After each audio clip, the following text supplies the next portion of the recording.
So we're getting closer to top of descent. We have a yellow message warning us. As we can see here, it's less than a minute. Top of descent alert. So, to start down. First, we have already entered our approach. We did that before taking off. So we're gonna do, let's see here, arrival, the DOP key, transition to IDBER to Bravo, runway 20 ILS. And the first point there is DOP key above flight level 1100. So we'll do that. Let's say that's the first clearance. Stop key is just ahead of us anyway, so we're gonna pass over that with a very good margin. Next is IDBER over flight level 100. We can see now that the vertical path indicator is coming in.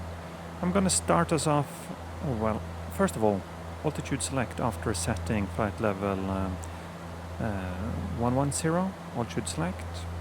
I'm gonna start us off with a slight vertical speed, minus 500 feet per minute, and I'm gonna arm the VNAV. Starting off with a little bit of vertical speed gives us a slightly nicer transition to the VNAV path, since that's gonna be about 2,000 feet. Different aircraft have different personalities in the way it captures the VNAV. Some, even though you're starting with a slight vertical speed, will do a very slight climb, almost like this one's doing now. You can see that it's shallowing off, and then it's catching and starting a steeper descent. And we can see that the speed is increasing as well. So I'm reducing the torque accordingly, and we'll try to keep about 220 to 240 in the descent. If you're low on time, you can keep up under the red line until you're passing through about 100. Then I would advise you to start slowing down, so you're below 240 by about 8,500 feet. The speed warning will come down then, because you have a speed restriction on the windows when you're lower down, and due to bird strikes. So the aircraft can handle it fine, according to mechanics I've talked to, but certification things say that you can't be above, I think it's 242 or 246. We'll see when you get below about 8,500 feet. So we'll just keep it nice and slow and safe. In the flight plan, I will bring up, let's see, can we get Navigraph here? Yep. So here we have the arrival. We have just passed Dopke with a nice over altitude. IDBER's next. Irvax 4000 will be about 8,002. IDRAX above 3. Then it's turning into the initial approach fix at Divsu. And we'll change over to the ILS. Divsu and Odyssey, that's farther out. We're not flying to Odyssey today. We are just going straight to Divsu. That's 2,000 feet. And let's see, we have a no link. We'll fix that. Just press the line select key and delete. Good. And from Divsu it starts on the ILS. We're gonna be over height at Divsu as well. And at Foxtrot India, that's where we're starting down. It's 2,000 feet, also according to the charts. Decision altitude is rounded up to 300 feet. Let's just close that. So we're going to do a minimum decision altitude. Scroll that up to 300 feet. and do the same on the first officer's side. Checking the localizer is 10.3 with 195 degrees as the final approach course. So 10, 3 left side, 10, 3 right side. To pre-select your approach course, you can hold the format button and you will get the ILS or VOR depending on what that kind of frequency you've tuned. So 195 was our frequency or course, and to get back, press and hold format. Let's do the same on the right side. Before that we have ice detected, props on, increase ref speed, and we'll do boots fast. And it's already gone. Well, we're just gonna keep it going when it's clouds, precipitation, and minus degrees. Let's finish up here on the right side, 195 as well. Good. Press, hold, format. It's back. So we're continuing down, and you can see on the speed here, there's a little bit of turbulence in these clouds. Just keep a nice even torque setting, and with this speed there is not much danger. If you're at a higher speed, I would advise slowing down just to avoid stressing the airframe too much.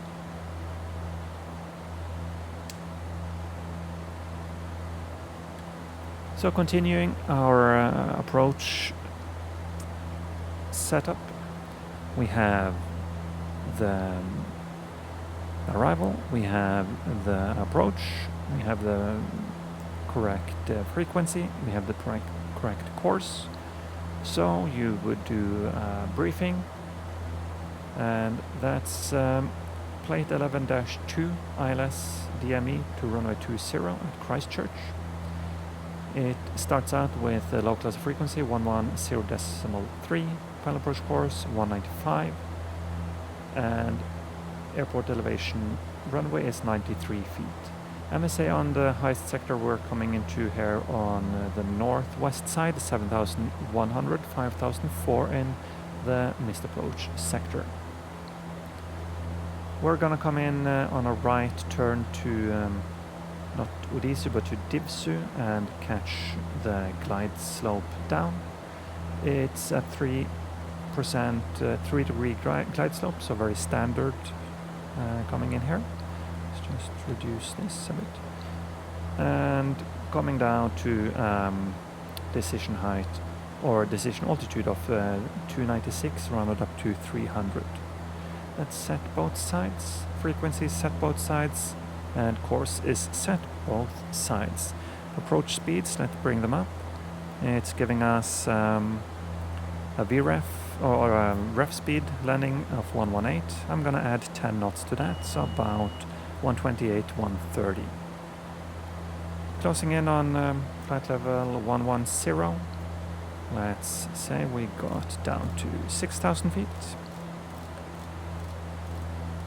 6,000 feet set, and let's check Christchurch QNH 1015. So since we have an altitude now, we'll do 1015 on both sides. 1015 passing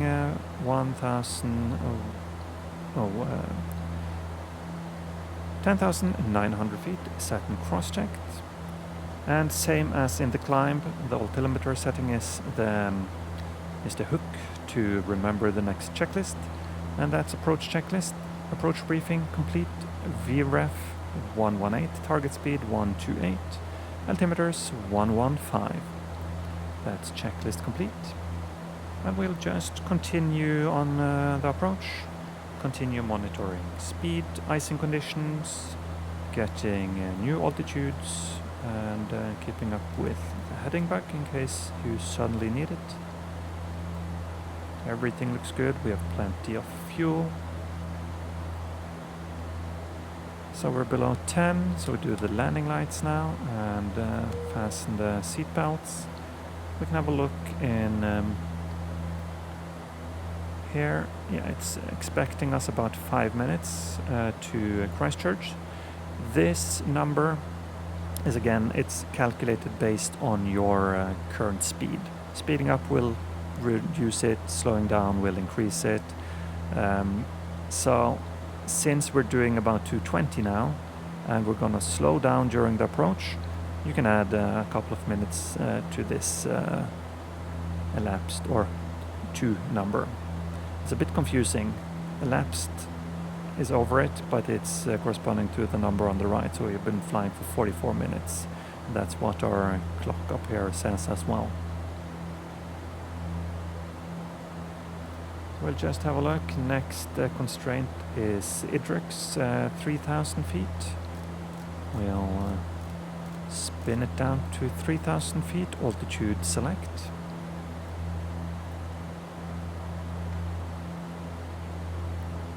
And it's 0 degrees now. When we get over about 5, we'll turn off the ice protection, but we can already now turn off the boots because we don't have the light. But keeping the props on as long as you're in these kinds of conditions is a very nice preventative thing. The reason to turn off the boots, you would see the leading edge of the wing just by looking out here. So you could see if there was ice accumulating on the airframe. You would also be able to see it on the spigot here on your wiper. But the props, since they're just using electricity and not pneumatics and bleed air, just keeping them on once you're in that kind of condition is the recommended procedure. Doing it on the boots, it's recommended to let it build just a little bit and then blow it off. And it's a mechanical process, inflating the boots. So there are recommendations to not do it when it's too cold. I think it's about minus 20 degrees, because you can actually crack the boot rubber. It's not unusual to see patches on the boots when you're doing a walk around. They might get small holes that are detected during line maintenance. Everything's looking fine now. We're gonna aim for about 220 when we're turning base and about 200 when we're turning in over Divsu. That lets us, if we have a look here, you can see that we have flap speeds. Flap 5 is 200 and the same for operating the landing gear, so that just getting to 200 and slightly below lets you start configuring, and turning into final is a very good way to do that. Today we have a slightly shorter final, so I'm not gonna be high on speed at least. I want to be prepared to slow down.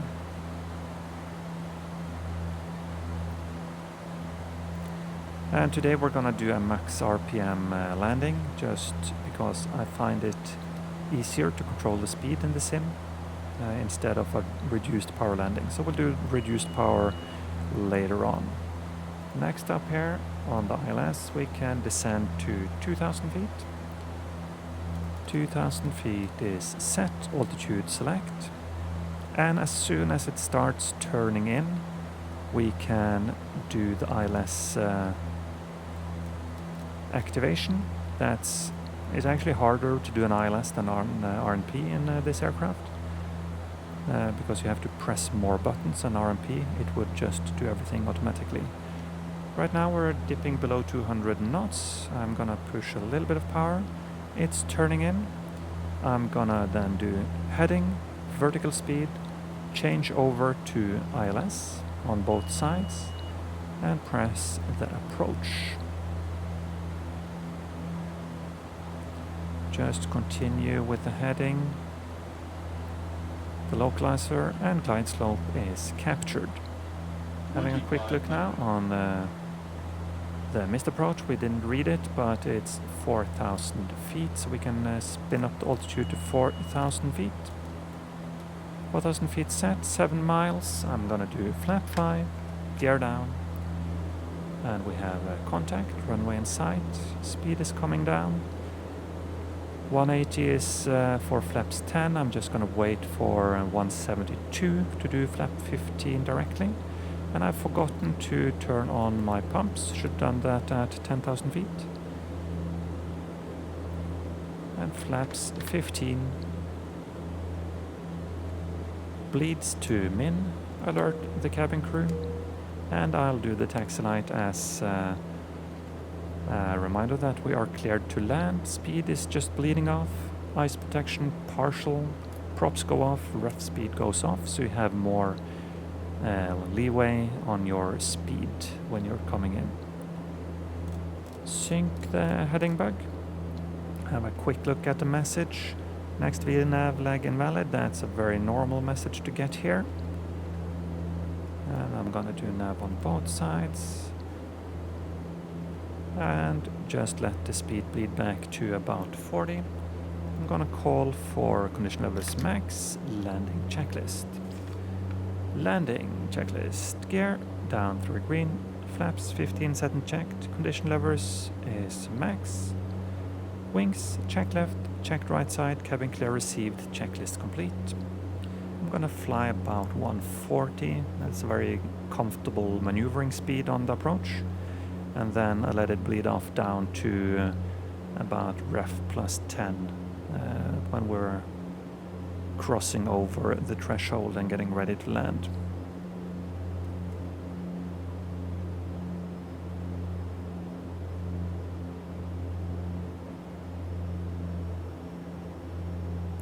So now it's very nice and calm conditions. If you had more challenging conditions, it's important to not chase the torque. Set something and let the averages just smooth out. Getting closer now. Gonna disconnect autopilot. Autopilot disengaged. Let the speed start to bleed off. You might have to trim a little bit of back trim to catch it.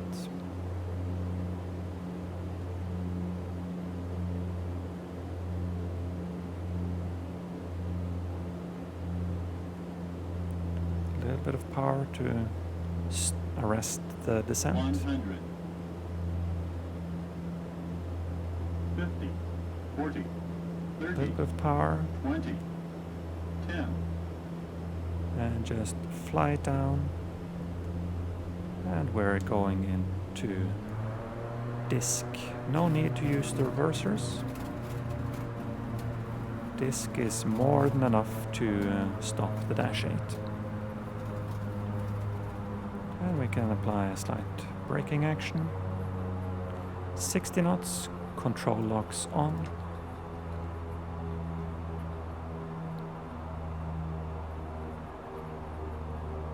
And in a two-pilot operation, the first officer would now do the after-landing flow, cleaning everything up, and the captain would just taxi. We're gonna taxi off the runway and stop, and then I'll show you that flow.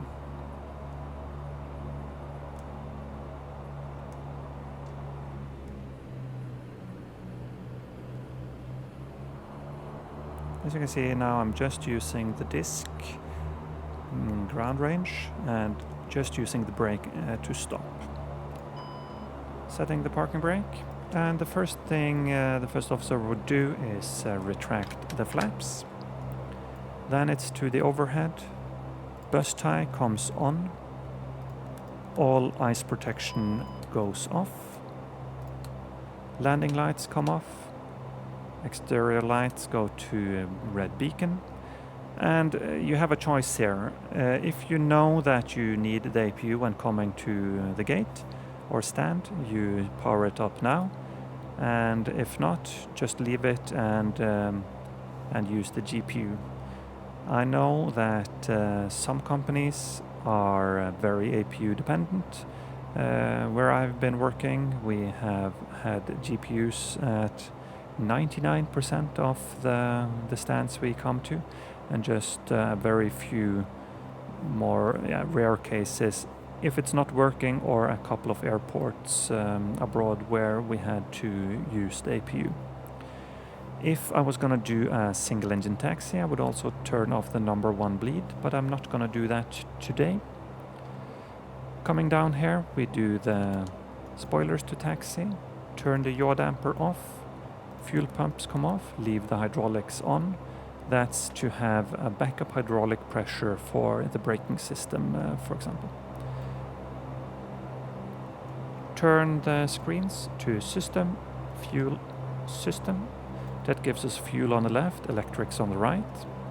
And turn the weather radar. It wasn't on today, it was just standby, but turning it all the way off. And that's about it. You can also do the nav sources back to your FMS, and if the flight modes are still there, just press standby. In most cases you would also swap who's flying the next leg, so you would change the HSI needle to the other side, but it's a sim, so don't need that. And we would also do the landing time in the EFB or flight log as well. So let's just see if we have a stand we can taxi into here. I think we're just going to do it very easily and find one of the first stands here on the left side. Turn the parking brake off and let's taxi.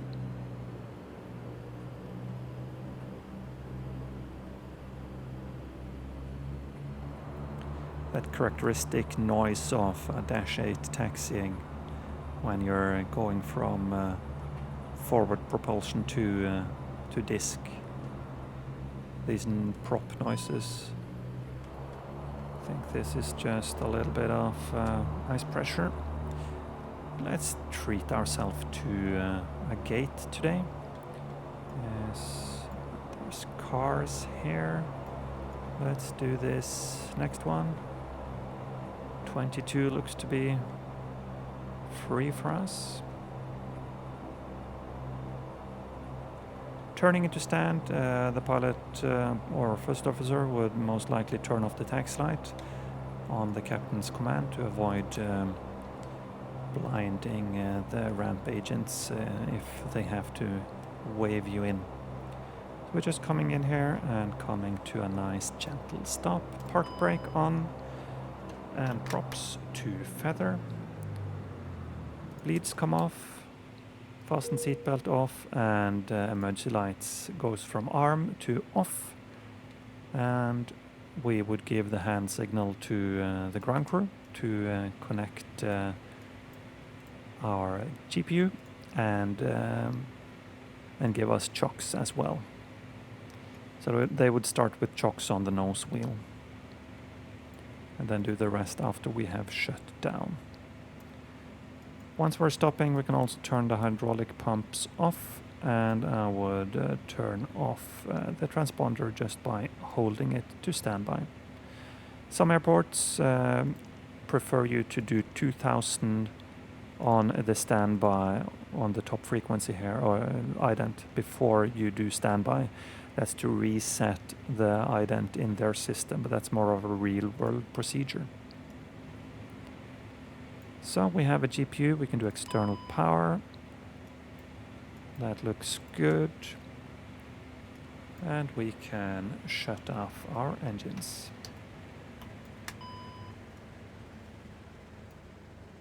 They are spinning down, props are spinning down as well.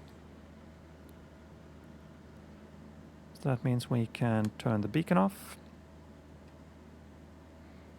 And then we can do the shutdown checklist. That's park brake on. And I forgot one thing, nose wheel steering off. External power, APU, we have external power on. Battery switches, that goes to 4 off. That's checklist complete. So the aircraft is now in a turnaround mode. We would start setting up immediately. As soon as we're done this, the passengers can start unloading, and we would set up everything while the passengers are disembarking the aircraft. Once they're out, the pilot monitoring for next leg would do a walk around, while the pilot flying is finishing off the setup. And if there's a break, well, you can stretch your legs, use the toilet, and then it's just turning around, getting new passengers on board, and going to the next airport. So we can also do a very quick shutdown flow. I'll do a fast unload so we don't kill the aircraft with passengers and baggage on board. So the shutdown checklist, or secure checklist as we call it. Shutdown is when you have just stopped the engines at the gate. Secure is when you're leaving the aircraft for an extended period of time, overnight, for maintenance or whatever. So let's just do it as a read and do. In real life, it's more of everyone just helps each other, and then we do a quick read through at the end. This isn't a checklist you need to rush or anything. So we have emergency lights, they are already off. Pressurization, this one goes to dump, so there's no closed valves in the aircraft. It can breathe a little bit. Anti-skid, that's here in front of the first officer, that goes off. Avionics display units, everything goes off, so we're gonna do PFD to off, MFD. We're gonna do the same on the captain's side.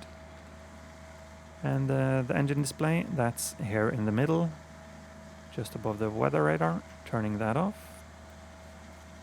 We are turning the radios off. And finally, it's the FMSs. Just one quick thing here. One thing we would note down is the ESAD. That's is a calculated distance we've flown, which includes the wind components.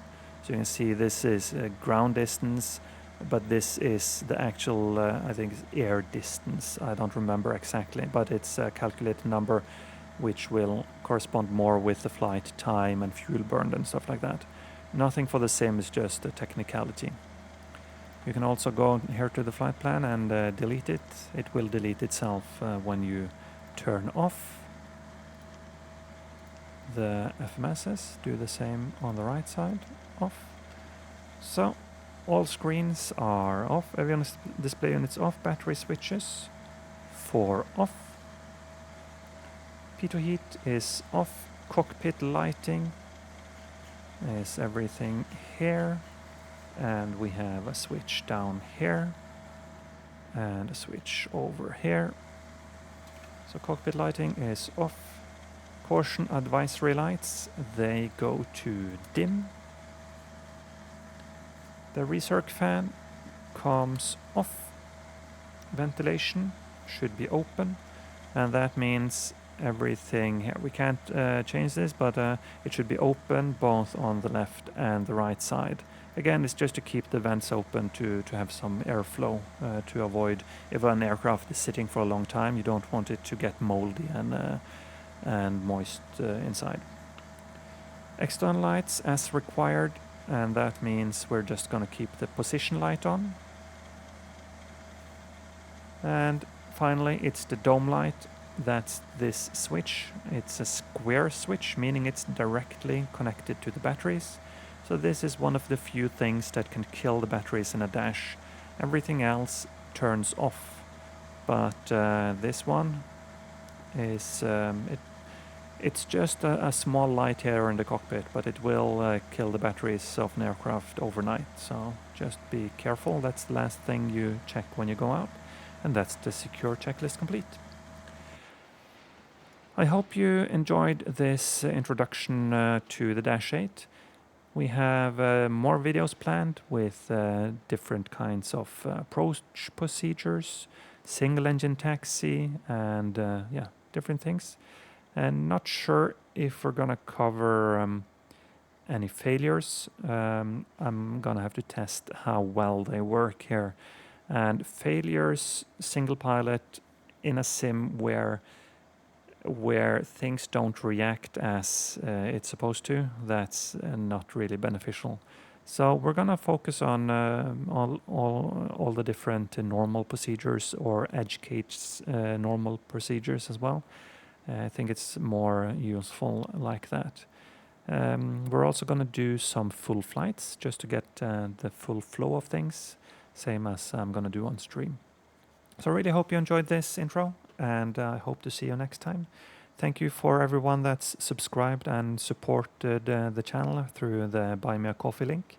I really appreciate it, and as I've mentioned earlier, I'm currently trying to build a better setup in my house to be able to film more often and more reliably, so I can push out more videos. Thanks everyone, have a nice day wherever you are, and see you next time.